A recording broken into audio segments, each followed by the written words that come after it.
Gukora ivyiza ni umugisha, ni ububasha Imana iha umuntu wese abihisemwo. Umutima mwiza urema isi nshasha, urema ibihe bishasha. Murakaza neza kuri Femi TV. Uyu munsi turavuga kandi turatera intege abantu bafise umutima mwiza, abantu bagira neza, batanga ivyabo kugira abandi bamererwe neza, abantu bitanga batitaye kubibagora kugira ngo abandi bahumurizwe, bumve ko bakunzwe, bafise agaciro. Ubutumwa bw'uno munsi buragusunikira kubandanya, bukwereka ko ibikorwa vyawe bifise agaciro imbere y'Imana. Reka dutangure. Ni wewe ndiko ndavuga, uri akarorero keza isi ikeneye. Ego, ni wewe ugira neza utiteze inyungu zawe. Uri nk'urumuri rubonesha mu mwiza. Aho uri harangwa amahoro, hari umunezero, gusubizwamwo ivyizigiro. Tega amatwi neza. Uyu munsi Imana ishaka ko uvyumva neza. Ibikorwa vyawe ntivyibagirwa, nta na kimwe ukora kitandikwa. Hari ibimenyetso bimwe bimwe vyerekana umutima mwiza. Umuntu afise umutima mwiza arangwa n'ibi bintu bikurikira. Afasha abatishoboye, iki ni cambere. Umunezero wiwe uri mu gufasha, mu gushigikira abatishoboye no mu kubaremesha. Ica kabiri, atanga amajambo ahumuriza. Ijambo ryiza naho ryoba rito, uribwiwe rimuremamwo kinini. Kubwira neza umuntu harimwo icubahiro kandi bimuhesha kumva ko nawe afise agaciro, bikamutera kwigirira icizere. Amajambo y'ivyizigiro meza ubwira abandi ni ububasha budasanzwe uremera uwuyabwiye. Komeza ntugacike intege. Ica gatatu, yumviriza abandi iyo bababaye. Ategera ugutwi abandi, akabumviriza, akabagira inama, akabatiza igitugu, bakaririra ko iyo bibaye ngombwa. Amarira y'abababaye ayabonamwo umuti w'umunezero w'ejo. Ica kane, yifuriza abandi ubuzima bwiza. Iterambere ry'abandi riramunezera, bimutera guhora asabira abandi kumererwa neza, kwagukirwa, gukira no gukomera. Ica gatanu, yitanga atarindiriye kuzokwishurwa. Ntaco atokorera uwundi naho ataco aba yiteze nk'inyungu ziwe bwite. Aryohererwa gukora ineza. Hari amajambo y'Imana ari muri Bibiliya. Mu gitabo cy'Abagalatiya 6:9 aravuga ngo, twame dukora ivyiza ntiducobogore, kuko igihe nicashika tuzokwimbura nitutarambirwa. Aya majambo aduhamagarirana ntaryo kwama dukora ivyiza, kutarambirwa na gato, kuko uko bigenda kose ineza ntihera, kandi turazi ko ico tubiba arico twimbura. No muri Luka 6:37 mu gace kaho B haravuga ngo, mutange namwe muzohabwa, mutange namwe muzohabwa. Ico utanga nico uzohabwa abagenzi. Iyi ni garanti. Uwubiba ivyiza yimbura ivyiza, kandi n'uwubiba ibibi nawe nuko azimbura ibibi. Dukomeze dutange, dutanganya imitima yacu, dukorane umutima ubikunze ico cose dukoze, kuko inyuma yo gutanga hariho guhabwa. Oh la la. Suzuma neza ivyo uriko uratanga. Uwo biguha ubwawe nawe wovyakira neza unezerewe, canke usanga ari umuti urura nawe ubwawe utonywa. Ntawe utanga ico adafise. Ndazi ko ushobora gusanga aho uri nawe ukeneye abaguha. Iyi podcast uyisubiremwo yose, hamusaba Imana ikugendere, ibanze gukize, iguhe kuyimenya, uyizere. Ibi tuvuga, umutima ukora ivyiza ni Imana iwutanga, kuko ni Imana ituremamwo urukundo n'umunezero vyo gukora ibihimbara bikayihimbaza, ibiyihimbara bikayihimbaza. Ndakunda ijambo ry'Imana. Umve mu gitabo c'Imigani 11:50, 11:25 haravuga ngo, umutima urekura uzototahara, kandi uvomera abandi azovomerwa nawe. Amen.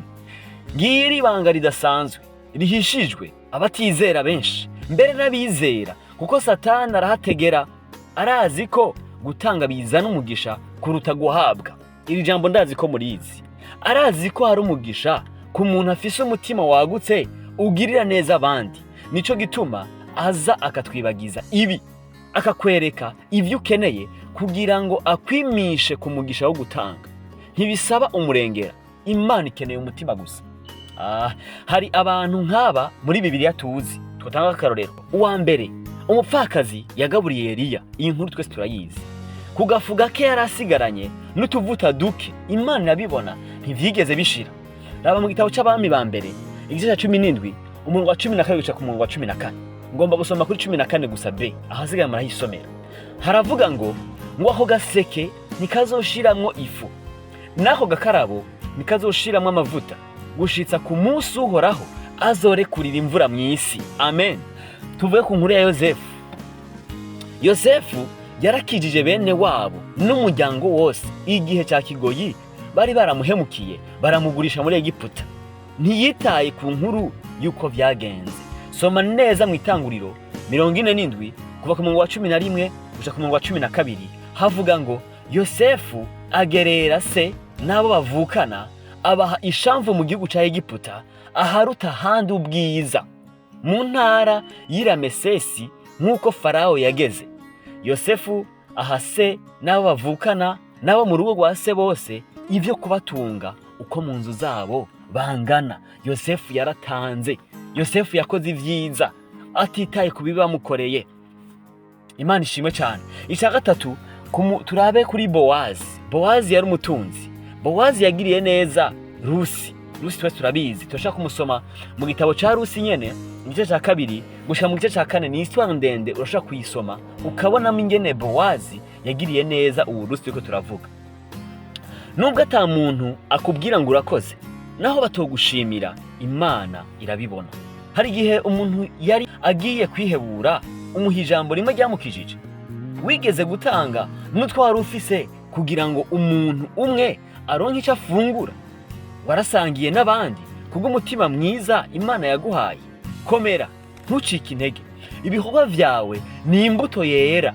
Uhoraho arazi ibikorwa vyawe. Imana yacu ni Imana y'ukuri, iriko irazirikana buri kimwe. Ibi bigutera intege zo kubandanya. Reka nkangura umuntu asinziriye. Satani yarakuboshe. Uri ahantu wumva wo kwibwira ko wagowe cyane bivanye n'ivyo ubayemo.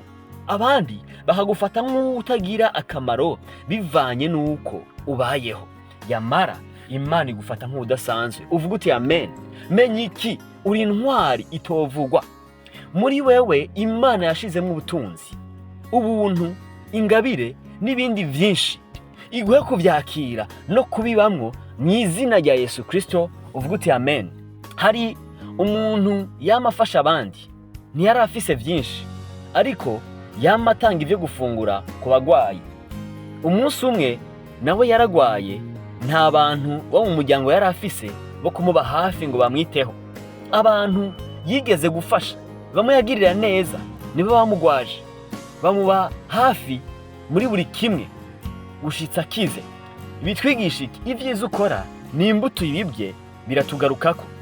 Hari umugabo yamatangira Imana mu rusengero, niyo atakazi afise. Umunsi umwe Imana iramugendera, yugurura umuryango w'ikintu cyari kimukomereye mu buryo atatahura. Aca aramenya ko Imana ibikoze. Ibikorwa vyiza ntibiheranwa. Ariko hari n'abandi bakora ibibi, banyotera gukora icitwa ikibi cyose. Nta ciza bategura gukora. Ntube nkabo, kuko ingero y'icaha ni urupfu. Gukora iciza ni nko kubaka inzu ku gitandara, bifise umushinge utanyiganyiga. Ibihe byose bihora bikuvugira. Mu kurangiza, reka ndakwibutse kandi aguhamagarire gukomeza gukora ivyiza. Wewe wakurikiranye ino podcast, kuko birimo inyungu nyinshi. Ntugacike intege zo kugirira neza abandi. Ntaco wigeze utakaza mu vyiza wakoze byose. Imana yacu ntiheranwa, irazi kwishura, izoguhemba. Uri intwari. Umutima wawe nishikanwa rihimbaza Imana. Tanga amajambo meza, ubwira abandi ukuri. Hagararira ubupfasoni canke ubushinga ntahe bwawe. Ba umuco aho ubaye. Ndabahamagariye n'abandi mwigire ku muntu nk'uyo akora ivyiza. Isi irakeneye abantu b'imvugo ijana n'ingiro. Tanga ico ufise, yaba umwanya wawe, amajambo y'ivyizigiro, umunezero ndetse na yambi yawe, kuko igaragaza urwo rukundo rw'Imana ruri muri wewe. Turemere abandi isi nziza n'aho atacizigira. Tureke gusuzugura ivyiza Imana yashizeho muri twebwe ngo abandi bamererwe neza. Isengesho ryo gusozera ngomba ko dusozerera ko abo twabanye gushika hano ni Bonus. Mwami Imana, turagushimira kubw'umutima mwiza uduha wo gukora ivyiza. Uratuzi, turagusavye ukomeze uwo muntu wese akora ivyiza atitaye ku vy'isi turimwo.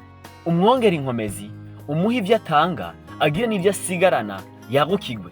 Umuhe ihumure mu mutima, kandi wigishe n'abandi kuba nkawe, bakore ibiguhesha icubahiro muri vyose, mu izina rya Yesu Kristo, amen.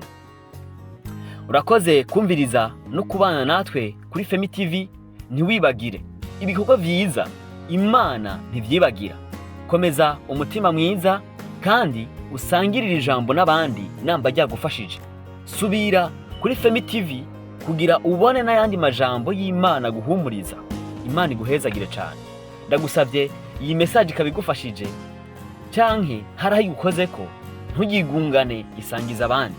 Iga gusoma ijambo ry'Imana buri munsi, naho yoba amaverse 5 ndetse naho yoba imwe, uyigumane uyigire iyikurongora ku munsi. Fata iminota 5 buri munsi utera intege umuntu mu byo ukora, mu byo uvuga, abakuraba bakubone mu Imana. Imana ibane nawe, ntucike intege. Uri umugisha kuba Imana yashize mu nzira yawe. Bamira ivyamwa vyiza. Reka ngeze hano uno munsi, dusubire vuba muri podcast ikurikira. Ndabakunda cyane, mwihangane video ibaye ndende. God bless you.